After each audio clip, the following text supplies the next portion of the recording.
The 2000s were a damn good time to be a racing game fan. On one end of the spectrum, you had stuff like Gran Turismo 3 and 4, Enthusia, the Race Driver series, even Microsoft were throwing their hat into the ring with Forza Motorsport. If you wanted a sim racer, you couldn't go wrong no matter what you chose. And on the other end of the spectrum, you were in arcade racing heaven. Midnight Club 3, Wipeout Fusion, Jack X, Burnout 3, Revenge, Dominator. If you've not played Dominator, we are not friends. There was no shortage of high-octane racing action on 6th generation consoles. Obviously, Need for Speed is worth mentioning here. This is a Need for Speed retrospective after all. But one of the most memorable of the early console arcade races was Need for Speed Hot Pursuit 2, so much so that it's consistently rated one of, if not the best Need for Speed game in lists and discussion threads and forums. Blasting down the coastline in a Lamborghini Diablo, weaving through roadblocks as police tailed you like a lion after its prey. It was a surefire way to get an adrenaline rush. I am partial to putting my eyeball on a vacuum cleaner, but different things work for different people. But then Need for Speed was swept up in the street racing craze around the same time, and a sacrifice had to be made in the transition from sweeping European highways to narrow city circuits. Underground 1 and 2 didn't feature the police in any capacity, instead focusing entirely on the racing aspect. A street racing game would have been the one place where the cops would have fit in best, but clearly EA Black Box knew that. Searching through the files of Underground 2 turns up evidence that the police were supposed to be in from the start, but ultimately canned for some reason, likely time restraints. So 2004's effort went completely cop-free. But there was always next year.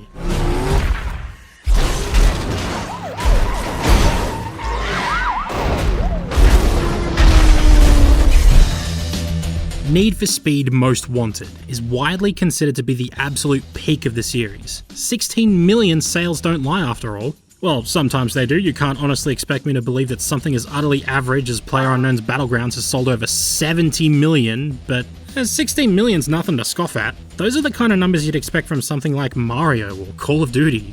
Not a racing game, and certainly not one that doesn't have bananas or blue shells. But there was one good reason, haha see what I did there, that Most Wanted was able to attract such huge sales. And of course, it was the return of the 5.0. Combining the street racing culture that was still as popular as ever at the time, along with the police chases from previous Need for Speed games, was a winning combination. But comparing the police in Most Wanted to their incarnations in High Stakes and Hot Pursuit 2, and even to future games in this series, is doing them injustice. They weren't just a nuisance.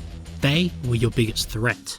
For the sake of transparency, you're seeing the Windows version of Most Wanted in action here, where I played through the game twice with a widescreen hack. Though I did originally play through it on the Xbox 360 as well. You won't see that footage much because mixing 30 and 60 FPS footage is stinky. Music you hear during gameplay in this video is also my own tunes, before anyone asks why you may hear Jorno's theme in the background if you listen closely enough. Like I said in the last Need for Speed video, there's only so much I can take of the same few dozen songs.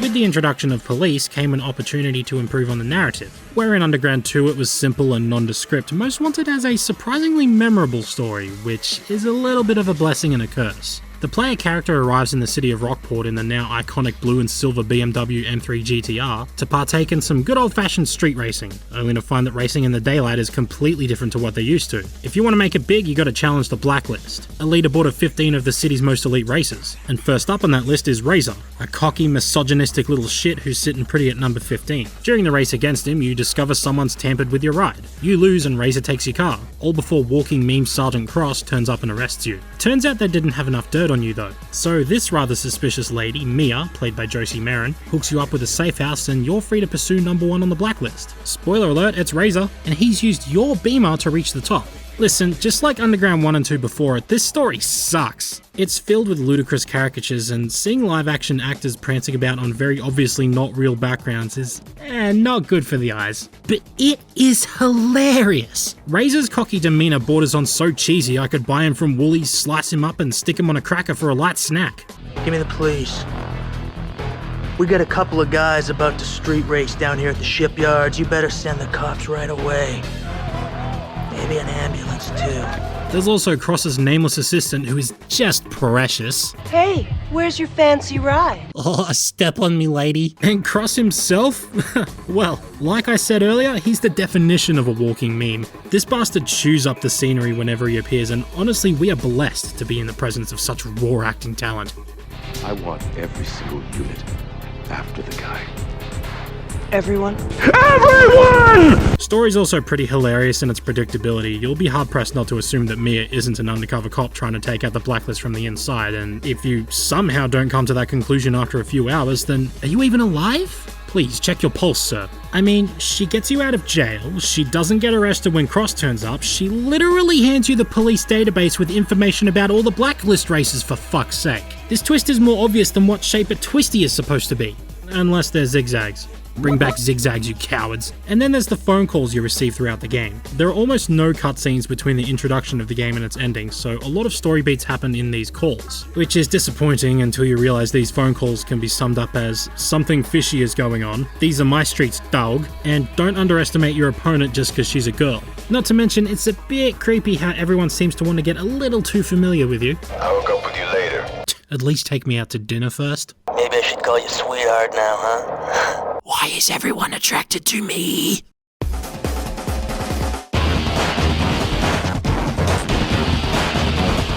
Most Wanted immediately presents a few noticeable changes from its two predecessors, aside from the addition of the boys in blue. For one, the game is no longer trapped in perpetual moonlight. Instead, this is the timeline where Piccolo destroys the moon, because Rockport is bathed in the sun's elegant rays. As was also tradition at the time, the game is, really brown. Every game around this time was slathered in shades of orange and brown in an attempt to look realistic and gritty because realism was what people wanted, even though the limited capabilities of technology at the time were incapable of rendering 50 Cent's face with more than 6 or 7 triangles. The visual style is a big sticking point when it comes to Most Wanted, but I personally quite like it. It messes with the game in a few ways though, most noticeably choosing colours for your car or any vinyls you apply, because it makes everything look kinda washed out and you're never quite sure if you're picking the right shade. And while the reflections on Xbox 360 and PC look fantastic for the time, they do have the tendency to reflect way too much sunlight and completely obscure your view. But the gritty tone conveyed by the brownish, orangish tint that's slapped over everything kinda gives it a bit of a unique look, at least amongst racing games, and suits this game in particular pretty excellently. It makes Rockport look kinda seedy, especially in comparison to Olympic City and Bayview before it, which makes it seem all the more fitting that the city is overpopulated with wannabe street racers and cops trying to put them behind bars. Thematically, it works. Technically, it's a little ugly looking at times. More so than anything, I think it's pretty much just a byproduct of its time and doesn't really deserve to be added because of it, but I can see why some people would be turned off by it. Adding to that gritty atmosphere is the grittier than normal soundtrack as well. Most Wanted's music selection keeps things focused by pulling from 3 genres, hip-hop, electronic and metal, with the only real exceptions being the 2 tracks provided by Paul Linford and Chris Vrenna, as well as that one Jamiroquai remix, which can be respectively referred to as cop chase music and how to make funk music depressing. Nonetheless, almost all the music fits here, even if some of it is kinda bleh. T.I. returns, and this time it really is 7 gentlemen trying to rap over each other because they brought their friends the Pimp Squad clique with them. And then there's a bunch of either really generic sounding stuff like I Am Rock or Fired Up to those awful attempts at rock rap from Styles of Beyond. If you're not Flowbots, please stop attempting to combine rock and rap together. I'm asking you very nicely. The rest of the soundtrack fares much better, and I have to give props where they're due for the game introducing me to Avenged Sevenfold as a smelly teen. Blinded in Chains fits so fucking well here, and so does almost all of the rest of the metal on offer. Mastodon's Blood and Thunder, an instrumental version of Cell Dweller's One Good Reason, Hand of Blood by Bullet for My Valentine. Not Skinny Man. Fuck Skinny Man, dude. Yo, check out the sick riff I just came up with. The electronic stuff is good too, big fan of Feed the Addiction and You Must Follow, but overall some real bangers here, and they suit the grungy tone of the game really well.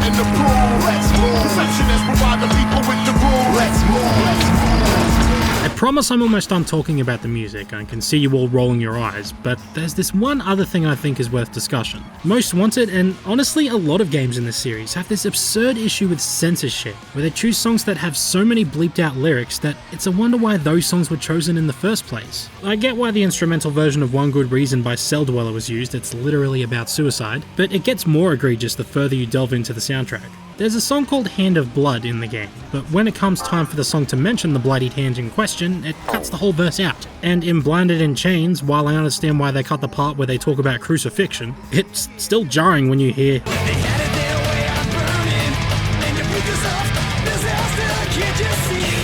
that's 2 cuts in 2 seconds, it's so jarring. And the worst offender of all? Tilted by Lupe Fiasco, bleeping the words Game Boy Advances. I wear Cartier glasses, Von Dutch pants, automatic wrist stick to the Blackberry, I'm next to my... Though, in hindsight, probably the most necessary censoring in the entire game, because I don't want my children who are playing a video game to learn about video games. Okay, I get why they censored it. You're playing on a PS2 and you hear about Nintendo products, that's not gonna fly for Sony. But there are so many songs here that have been gutted that one has to wonder why these songs were chosen over ones that were more family friendly. Some censorship is fine, but when it happens multiple times in the space of a few seconds, or leaves whole phrases or verses out and results in awkward cuts, why not pick something safer? There are so many safer choices, and yet you pick the songs about suicide, burning in hell, and portable gaming? Anyway, okay, I'm done with my 7-hour music ramble now, I promise.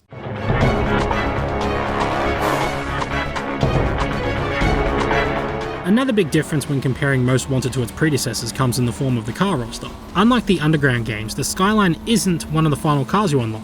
In fact, curiously, all Nissans have been removed entirely, as well as Hondas and Acuras. A sad loss to be sure, but their sacrifice was not in vain. Rather than driving Japanese imports the entire game, there's a much broader selection of cars, including European hatchbacks, coupes and sedans such as the Fiat Punto, Mercedes SL500 and Renault Clio, more American cars including the Cadillac CTS and Dodge Viper, and after a 3-year hiatus, exotic supercars make their return. It takes a little while, but by the end you're unlocking some of the most desirable supercars on the globe. The SLR McLaren, Lamborghini Gallardo and Murcielago, Ford GT, Aston Martin DB9 and the Porsche Carrera GT among others. They're all just as customizable as anything else in the game as well, minus a body kit or two. So you can slap garish body kits and vinyls on your $300,000 exotic just the same as any old tuner. Ain't nothing much more garish than slapping 2 spoilers on your Carrera at once. And to the people saying, orange hoodies, perish. One thing that always confused me as a kid is that you unlock the Supra so early on in the career mode, yet cars that are less or equally as powerful are unlocked much later, and I think I'm the only one who's fascinated by this decision. Maybe because beforehand you've unlocked nothing but Audis and that one Mitsubishi Eclipse that isn't the one from the Fast and the Furious, so who cares me, I care, I think it looks pog, so they wanted to offer players an actual good car for their patience. Sorry, but has anyone ever bought the Audi A3? Anyone? Didn't think so. Customization-wise, Most Wanted leaves a lot to be desired actually. I don't really understand the logic behind this decision personally. I mean, coming off of Underground 1 and 2, games that were lauded for their in-depth customization, only to make a game that has less ways to personalize the look of your car even compared to Underground 1. If it was for any other reason than not having enough time due to annualized development, then that's pretty whack, dog. Individually choosing front and rear bumpers and side skirts has been scrapped entirely, and each car now has 4 or 5 unique body kits instead, with the exception of certain supercars which only have 2. Installing sound systems in the trunk? Gone. Spinners? Gone. Side mirrors? Gone. Split hoods, neons, multi-layered vinyls, engine accents and brake calipers? Gone. Roof scoops? Still present and accounted for some gosh dang reason. Yes, because when I'm cruising the street I want to look like fucking Sebastian Loeb. If you use roof scoop you have a libre. Did you know? You are in the worst Gran Turismo game. Now, personally, I prefer the body kits over the individual bumpers and skirts because the kits are unique to each car and look way better in my opinion. And a lot of the really hideous spoilers have either been omitted or replaced with much cooler and more realistic looking ones. So while I miss some of the more expansive options of Underground 2, it's more than enough for me to get by. They removed the speedometer with a little kitten on it though, so actually fuck them, 0 out of 10.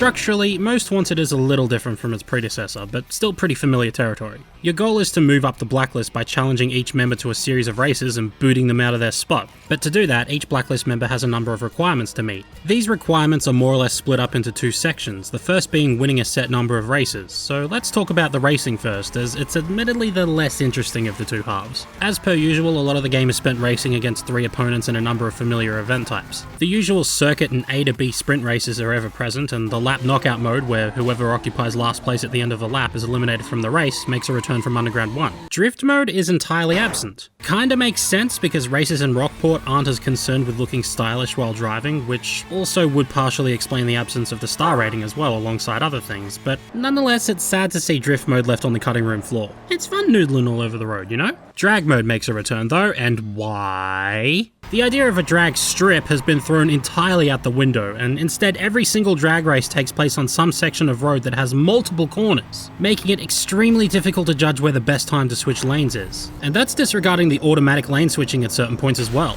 It's just a frustrating bout of trial and error that only gets you a fraction of the cash you'd get from other races anyway, so literally why bother? The two new race modes vary wildly in quality, I reckon. First off is Speed Trap, where you have to pass through speed traps with the highest possible speed you can muster and get a higher cumulative speed than the rest of the pack. But if someone else crosses the finish line before you do, your score will start dropping with every second you dwindle behind, meaning you can't just wait for everyone else to go before you hang back and rack up a way higher score. Choosing when to blaze through a speed trap with the assistance of a full tank of nitrous and when to hold off for a better opportunity later on is key, and especially later on in the game, so is the way you enter and exit corners, as some speed traps can be placed in absolute pricks of locations. I think this is a pretty fun mode, in that it's a unique concept for an event without straying too far from the idea of being a regular race. The other new event type is Toll Booth, which it's just a glorified time attack. Driving through toll booths nets you extra time on the clock, and you gotta make it to the end before time runs out. The only noteworthy thing about toll booth events is that they are laughably easy, as in winning with over a minute left on the clock easy. As in, the checkpoint didn't trigger when I drove through the toll booth and I didn't realize for a good 10 seconds, but I spun back around, drove through the toll booth again to trigger it and still finished with just under a fucking minute to spare easy.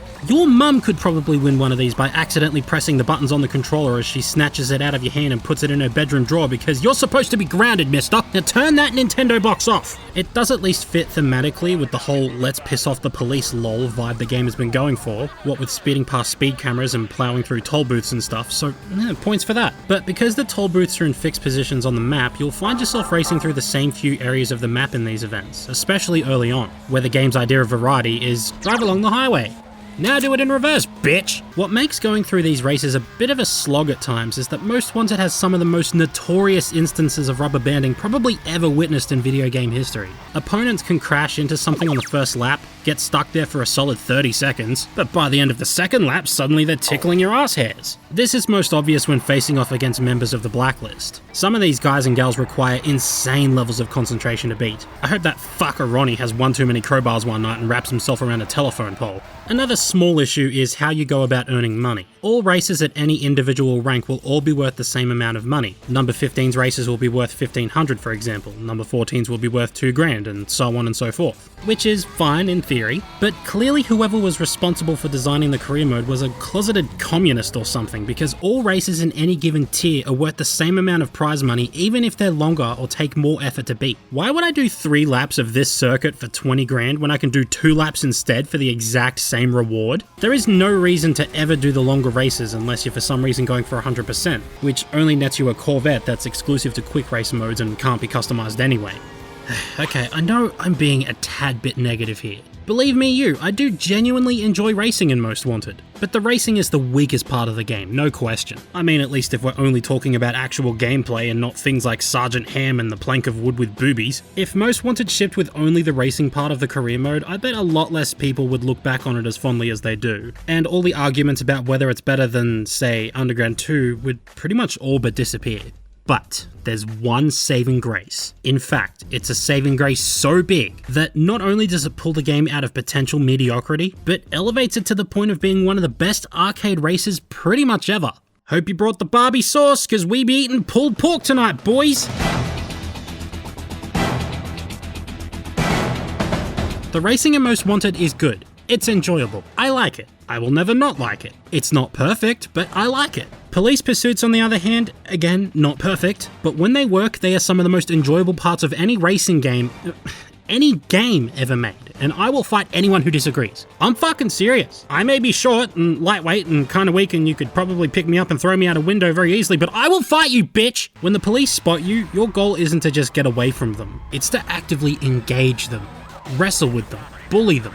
And that's where the second half of the game's progression system comes into play. While you need to win a set number of races, you also need to beat a few pursuit milestones and rack up some bounty. Bounty is earned for every 10 seconds you stay in a pursuit, as well as for every police vehicle you disable. You'll also be awarded more bounty by knocking out some of those aforementioned milestones, and these can be anything from staying in a pursuit for a predetermined amount of time, to tagging a certain number of vehicles, to committing as many infractions as possible in one pursuit, such as speeding, driving off the roadway, and resisting arrest. There's also a couple of speed traps you can knock out if you haven't met the milestone requirement yet and are too much of a pussy to smash through 8 spike strips in a single pursuit. It's me.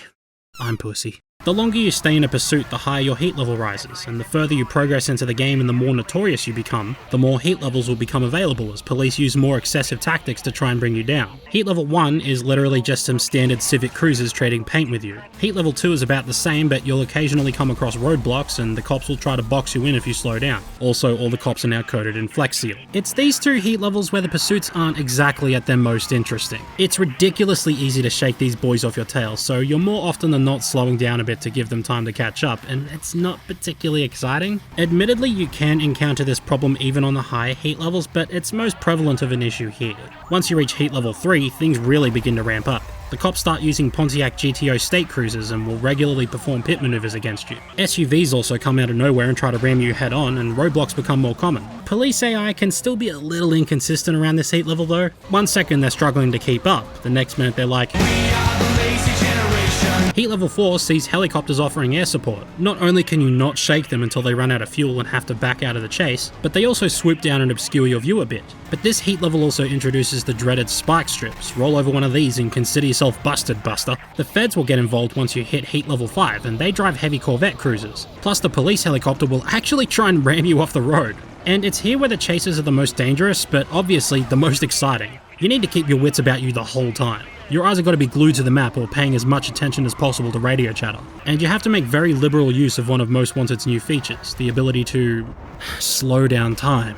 Of course. Every fucking game around this time had a time manipulation mechanic, so it's no surprise that Most Wanted has its own version in the form of the speed breaker. But it fits in pretty nicely here. No one wants to get involved in a 30-minute pursuit only to get taken out by a spike strip they couldn't react to in time. So hitting X slows everything down and gives you time to reposition yourself so you can dodge them. It's also useful for avoiding oncoming SUVs and can even be used during races to skirt around sharp corners. It also looks pretty damn slick, not gonna lie. The cool thing about pursuits is that it gives meaning to the open world of the game, so that it isn't just used for padding to drive from one event to the other. Not like you'll want to do that anyway, because at any point in free roam you can just hit left on the D-pad and it brings up a menu where you can access events immediately, which is an odd design choice, but whatever. You need to learn the locations of pursuit breakers, structures you can smash through to disable pursuers in the immediate vicinity, and hiding spots, which appear when you lose the cops and enter cooldown mode. It's also important to learn shortcuts and back alleys where you can slink away unseen, as well as learning the fastest possible routes to highways if you need a bit of breathing room. I've always found the pursuits kind of interesting though, cause like, the plot of the game is established by some ludicrous caricature named Clarence taking your car and rubbing it in your face on and off for 15 hours, and there's this air of lunacy to the whole thing. No one talks like the characters in Most Wanted do. It comes off like a really bad straight-to-DVD cop thriller.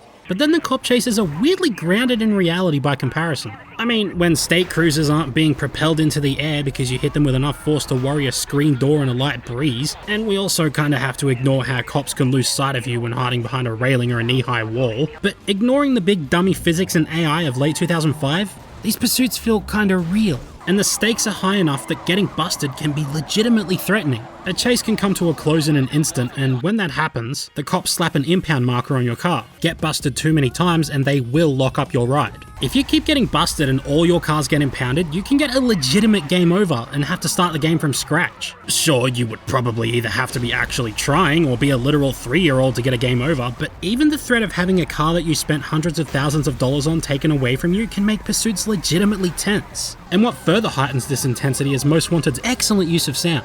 from the dynamic music that accompanies Pursuits to the radio chatter from the police themselves. In Pursuits, the licensed soundtrack disappears and gives way to original compositions provided by Paul Linford, and it's this thrilling mix of strings, horns, guitars, and synthetics that wouldn't sound out of place in your standard cop thriller. It also changes up depending on things such as how many units are on your tail, what heat level you're on, and whether you're in pursuit or in cooldown mode.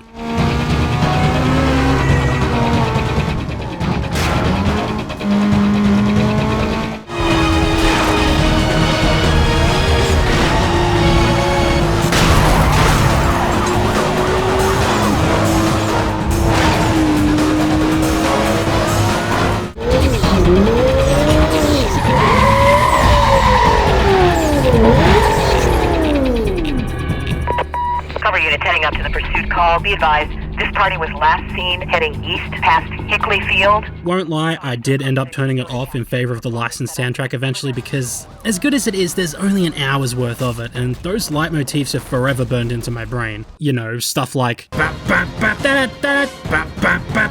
it gets old pretty fast, so I just turned it off and let my own tunes play instead, because Jorno's theme go brr. But then there's the police chatter you hear over the radio, and I am still in awe at how good it is. Like, we can give actors like Troy Baker and Laura Bailey all the awards we want because, yeah, sure, they're great, but it's criminal that the cops from Most Wanted never really got any recognition. There are some incredible performances here that lend a degree of believability to the pursuits and make them even more engaging than they otherwise would have been. Ram into the side of a cruiser and the cop will react accordingly, shouting into his radio in a panic. Dispatch, Delta 8.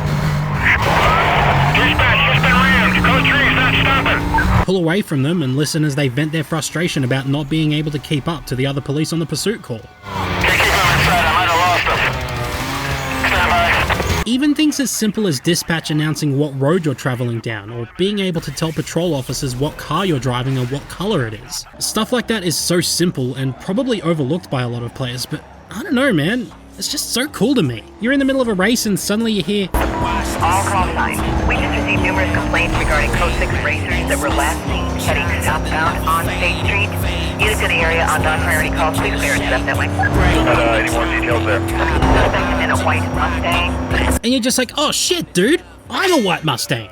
It kicks ass. The radio chatter doesn't really repeat itself often either, because there's several different voice actors who all have unique voice lines for almost every scenario. Not only will they comment if you decide to drive onto the boardwalk and ram through all the tables and chairs on it, which, let's be honest, who doesn't do that? Oh yeah, that's the stuff. But listening to the radio is almost paramount to your success in evading the cops. Sometimes they'll comment on how damaged their cruiser is, which is the perfect time to send them careening into a wall to take them out. Other times they'll inform you of roadblocks being set up nearby, and if they're laying down spikes, they'll let their fellow officers know whether the spikes are on the left, right, or in the middle, which you can take advantage of. The police chatter is such an underrated aspect of Most Wanted that I think deserves way more recognition and praise than it ever seems to get, for not only being incredibly immersive, but also being beneficial to gameplay. That's some damn good sound design right there.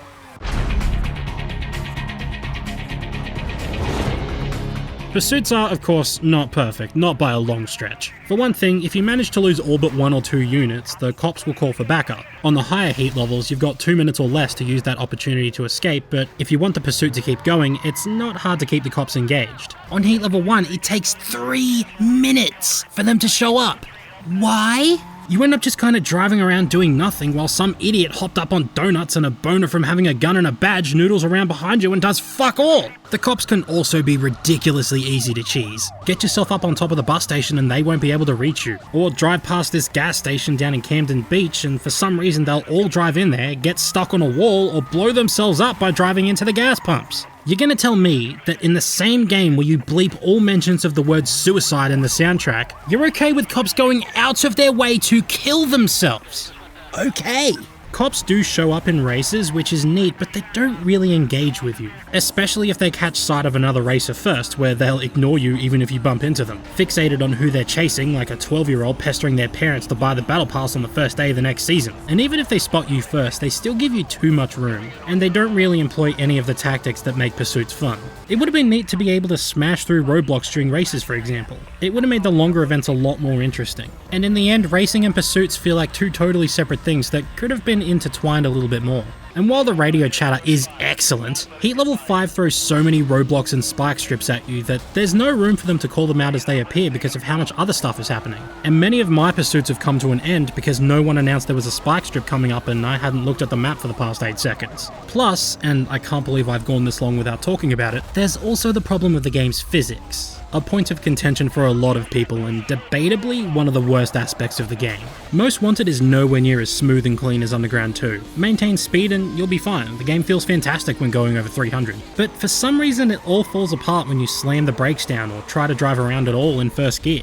Thankfully, a lot of the game is spent travelling at high speed and you can slice through most corners at over 200 km an hour with enough skill, but those times where you need to slow right down send you into an unavoidable wheel spin that doesn't really stop until you hit second gear. This can be incredibly frustrating in pursuits where you find yourself pushed into a wall out of nowhere and can't drive away because your car's sitting there spinning its wheels, which ends up getting you arrested most of the time. And that's not to mention the surprisingly common physics mishaps that happen, from things like cars sent hurling into the air when driving over a curb, or getting stuck on a pursuit breaker, to trying to drive through the hospital and prison areas. A, why do these areas have the exact same layout on the map? And B, who thought this was a good idea?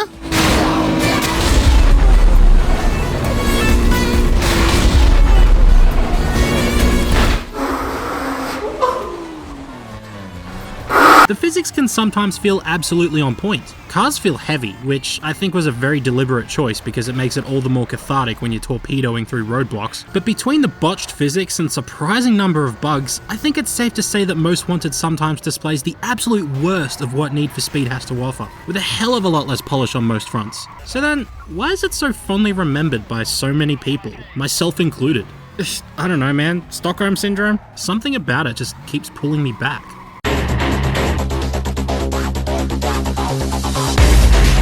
Underground 2 might objectively be the more polished game. The physics might be more manageable, the customization might be better. Sometimes it feels like sitting Underground 2 and Most Wanted next to each other is like putting Anchorman next to Holmes and Watson. But like I said in that review, holy fuck that game gets boring. And I was surprised to see that so many people agree. Commenters said they dipped out around stage 4 because of how repetitive it got, and I really don't blame them. On the flip side, while Most Wanted is a lengthier game that might take around 15 to 20 hours to reach the end, and an extra 5 to 10 to beat any remaining events and milestones, as well as the challenge series, a set of 68 events separate from the career mode that consist of toll booths and pursuit milestones, Most Wanted is consistently exciting. It genuinely had me on the edge of my seat, gasping as my tires narrowly scraped the very edge of a spike strip 20 minutes into a pursuit. And even though it's the lesser of the two halves of the game, the racing can be pretty damn exciting too when it's not putting too much ketchup dip on its chip. Why it's not eating corn relish dip is beyond me, but I digress. Even despite its issues, and although I can't reserve full judgment as I still haven't played every single game in the series yet, I firmly and unconditionally believe that Most Wanted is the best game in the series. Many of its working parts when separated from the game would end up being lesser when compared to another game in the series, especially when it comes to customization and physics.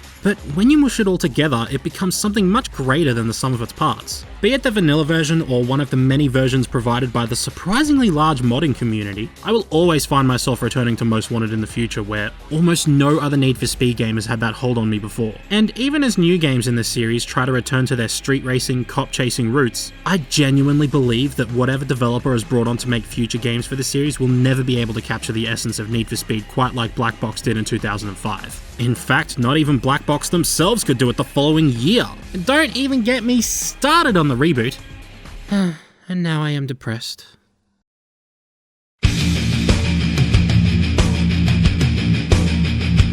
So, yeah, you get it by now. Most Wanted is great. A bit dated, a little long in the tooth, but I would happily replay it every now and then. And I'd go as far as saying that it's one of my favourite racing games of all time. These are fucking terrible. It was pretty clear that having to get ports out for more or less every system available at the time was putting some serious strain on the developers, especially considering Need for Speed ran on a yearly release schedule. Underground 2 came to the PSP, Game Boy Advance and DS previously, and the results varied wildly, but at least one of those games was worth a shit. Yet this time around, it seems like the devs clearly didn't have much time on their hands, because the handheld versions are either the same as before but significantly worse, or actually the worst thing ever conceived under the guise of human convention.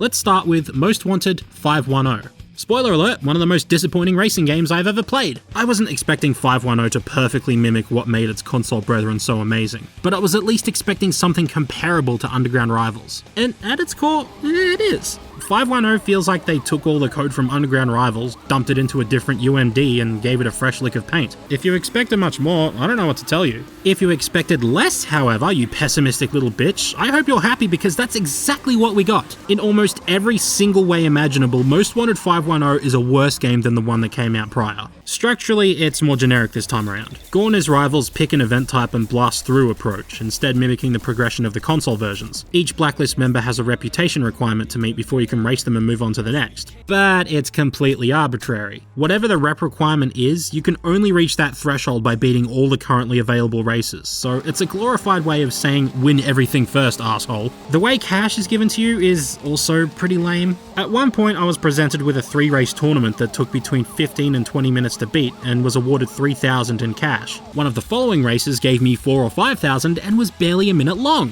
510 has no respect for the player's time and effort, and it actively killed any incentive for me to keep playing by not knowing how to properly reward the time and effort I put in. Getting into a race and first impressions are, it isn't too bad. Nowhere near on the same level as the console version, obviously, it's way too floaty and imprecise, but the wide roads that permeate each circuit at least accommodate that fairly well. The same lack of speed that I had issue with in its predecessor is here as well, as is the horrendous screen shaking, but at least it feels relatively similar.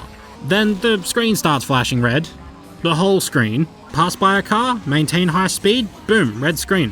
Why? Because that's your heat level increasing apparently. Cops show up in almost every race, but their presence is usually only really felt visually. Most of the time the only indication that the police were onto me was that horrible red flashing, but no cop car was ever in sight. When they do appear, they just kind of follow you like a shy friend you dragged along to a party. They sometimes try to ram you off the road, but otherwise it feels more like you're racing them rather than trying to outrun them. They also throw up roadblocks every now and then, but unlike the console version where you can smash through them, here there are impenetrable barricades surrounding them, so your only option is to drive around them, which in some circumstances is easier said than done when they set up roadblocks in really unfair places where you have an iota of a second to react. They do show up in higher numbers as the game progresses, but apart from that, police chases never really ramp up in any way. Even if you manage to hit heat level 10, which you'll probably do naturally anyway, you could do so in well under a minute. And I think that's 510's biggest sin. Nothing really happens, it's so boring.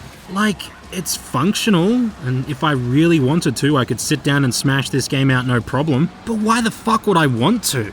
The racing is functional, but unbelievably dull. The cops add nothing to the experience, and the game makes you race the same 3 or 4 circuits over and over again for the first 5 Blacklist members at least. Unlocks are also painfully slow. You don't unlock any new cars until you beat the 12th Blacklist member, and even then, better hope you like the Mazda RX-8 or you're fresh out of luck, shithead. 510 is actively going out of its way to make sure that I'm as bored and unfulfilled as humanly, raccoonly possible. It's such a wooden plank of a video game that I'm having trouble coming up with things to say about it. Like, I don't know, they brought the speed breaker over from the console version. Why? It takes a second for it to kick in, which defeats the purpose of it entirely, so you'll probably never use it. There's also outrun mode. Earn a bunch more respect at the end of a race by optionally outrunning the cops. And by a bunch, I mean 5. Maybe if it gave you double or nothing, it would be worth doing so you could skip over events you didn't want to do to incentivize risk for reward, but that would be actually good game design, wouldn't it? Even the car roster sucks, man. The only car in this version that's different from the console version is the Mazda 3, which I actually kind of like to be honest, but even then, there's only 15 cars to unlock, 2 of which are variations of the BMW M3, so 14 then. Underground Rivals wins again, it had 20. There's also Tuna Takedown, where you play as a cop and smash into races to take them out, and I have said all I can say about Tuna Takedown. The only thing I can say I remotely like about this game, apart from the soundtrack, which is a carryover from the console version anyway, is that it doesn't look like complete arse. In fact, I kind of enjoy the aesthetic. It's distinctly Most Wanted, but there's an almost somber feel to the sunset-soaked locations, and the cars themselves look pretty good as well. But still, this is such a nothing game. You're better off playing the console or PC version, or even if we're talking about Need for Speed on the go, there's already a superior game that came out 8 months prior. Oh, that explains everything. I see people say they have nostalgia for this as it was one of the earliest PSP games they ever played, and to be honest, I feel that. It was one of the only PSP games I ever got to play as a kid. And even as a kid, I thought, why am I lying in bed playing this when I can walk into the other room, turn the PS2 on and play the same game except infinitely better?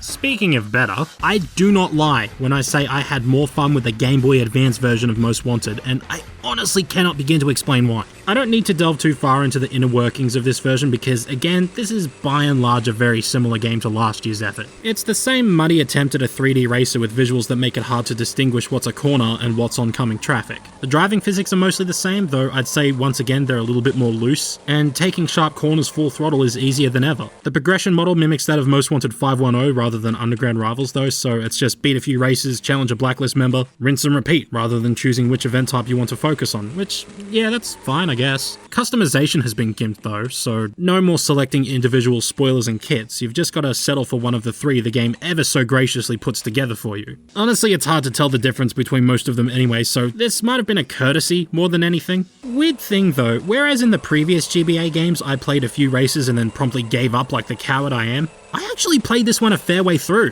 I made it about halfway through the blacklist with around a 40% completion rate, which kinda surprised me. Maybe I enjoyed the idea of the blacklist a little more than choosing an event type and working my way through because I knew exactly when I would unlock new things, so that pushed me to make it a little further to play around with some of the new toys. If I had this as a kid, I definitely would have finished at 100%. Not to say it's good, far from it. It's still a racing game on the GBA that isn't Mario Kart Super Circuit. Some races are way too long, physics are wildly unpredictable, and there's a complete lack of nitrous, so this feels just that tad bit more generic than before. New additions aren't really anything to write home about either. Toll booths are just as easy as their console counterparts, and barricades are just time trial events but with roadblocks. I think it's still impressive for a GBA title, but there's nothing particularly interesting or noteworthy that'll have people saying, man, I sure do wish I was playing Need for Speed Most Wanted on the Nintendo Game Boy Advance system right now. One thing almost no one talks about is how good the soundtrack is. In fact, I'd say it stands among the best of what the GBA has to offer. Let me play some stuff and you'll see just how well it fits.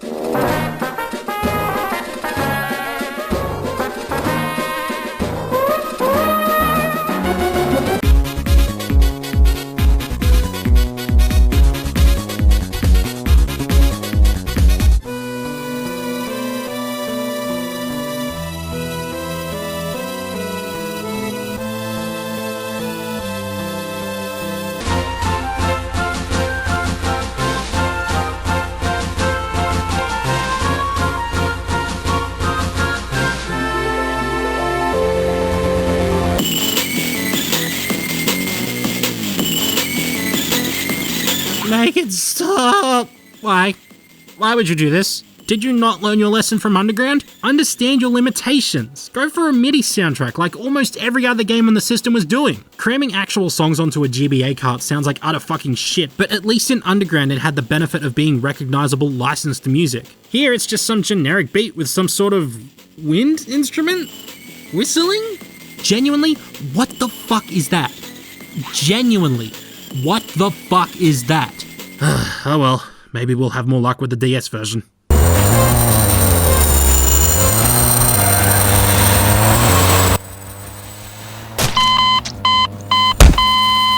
Ford vs Chevy, I am so sorry. You didn't deserve the shit I gave you. What the flying fuck is this? Where do I start? The visuals, I guess.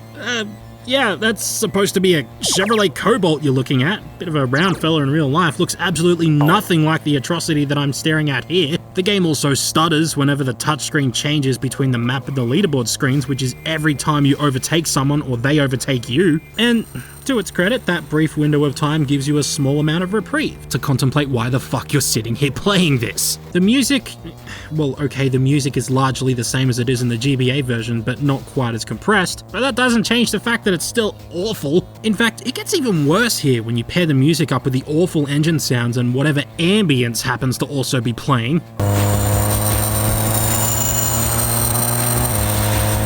What is that? What brain-dead fuckhead listened to this and consciously said, oh, this is acceptable. Give me a minute to toil in my own filth before you drop another bucket. And the handling.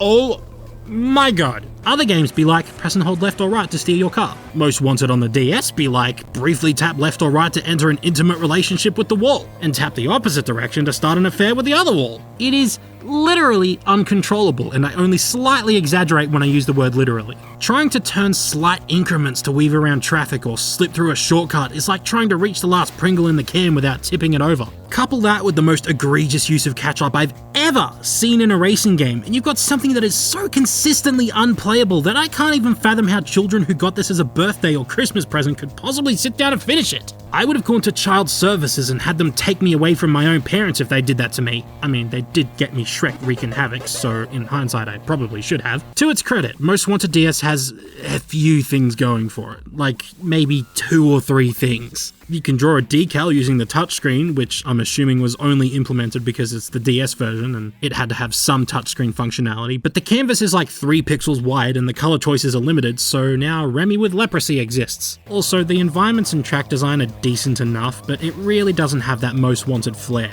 considering it eschews the gritty brown color palette that the others used or appropriated, but I wonder if that was an intentional design choice or just laziness on the developer's part. Considering the Java version of Most Wanted looks better than this, I'm gonna assume it's the latter. Nonetheless, I gave up 4 races in. Man, I'm sorry, I try to play as far through these games as possible. I made it at least a third through the PSP and GBA ports, but here, I couldn't even make it past the first Blacklist member. This is, and I can say this with confidence, the worst racing game I have ever played, bar none. Ford vs Chevy is a Bugatti Chiron rolling off the showroom floor for the first time, while Most Wanted DS is my pop's beat up old hottie that'll be lucky to make it up to the dairy without falling apart. If I hadn't downloaded it off a ROM site and bought a physical copy instead, I would have thrown it in the toilet now, I mean what?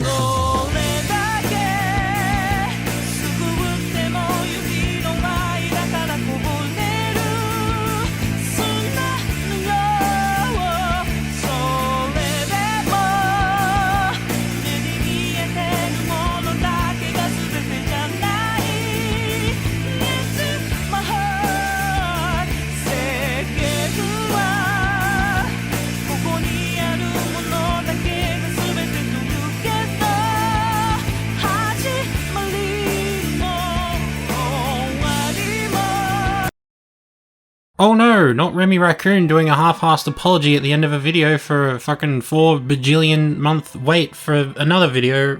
Sorry if my audio sounds shit. I'm in the laundry at the moment. We've just moved house, which is part of the reason why I haven't been able to output much at all lately, alongside other stuff, sure, whatever. But yeah, we've just finished moving in, so hopefully now I can just sit down, buckle down, you know, just work on videos and stuff and get them out as quickly as I can. I mean, I definitely haven't been just twiddling my thumbs the whole time, you know, I've got scripts written, I've got gameplay recorded, you know, like, I'm pretty prepared, so hopefully I can just sit down and knock shit out, you know? But yeah, thank you guys for the patience, I do really appreciate that, like, you know, it has been a long-ass fucking time, not only since, like, my last big review, but specifically the last Need for Speed video, which I know a whole bunch of people specifically subscribed for, and I'm pretty sure a lot of those people have unsubscribed since. I think just because of, you know, my elongated absence because of things like depression and moving house, and it's definitely hurt the channel, but, you know, it's a little demotivating, but at the same time, you know, I just want to make videos, man, so, yeah.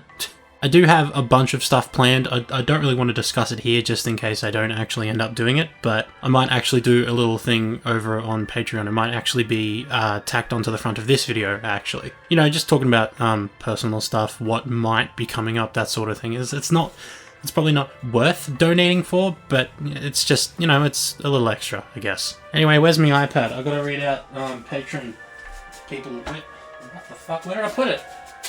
Ew, it's covered in spiderwebs, fuck.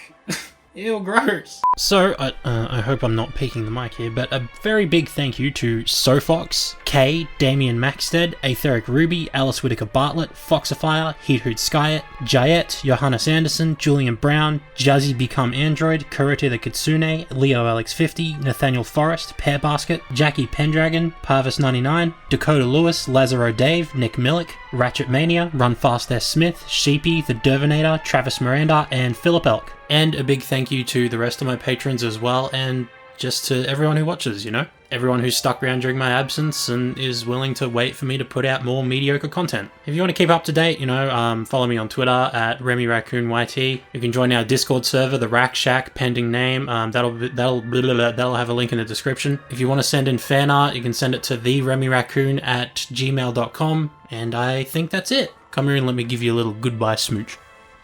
Mwah. Be good now, you hear?